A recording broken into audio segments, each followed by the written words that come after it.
One day before New Year's Eve, and Utah's already buzzing with the strictest DUI law in the country.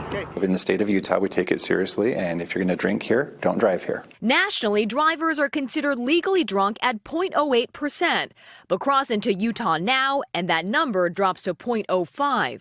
That means it doesn't take much to be considered drunk. Under the new law, it's estimated a woman weighing 120 pounds will reach 0.05 after a little more than one drink, which can be 12 ounces of beer, 5 ounces of wine, or 1.5 ounces of liquor. For a 160-pound man, it's just about 2 drinks. We're hoping to see better decisions made on the front end of a night where somebody's choosing to consume alcoholic beverages. This isn't the first time Utah's taken a bold move at reducing drunk driving. It led the country with the blood alcohol content drop back in 1983. Other states followed, and now a handful are even considering once again lowering the limit.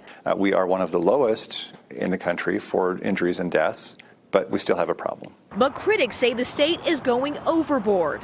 The American Beverage Institute calls a new law an attack on the restaurant and hospitality industries and converts their responsible patrons into criminals. A crackdown as Utah gets tough to keep drivers safe and sober.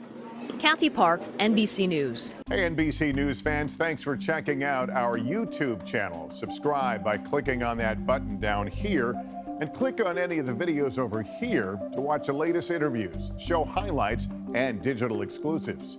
Thanks for watching.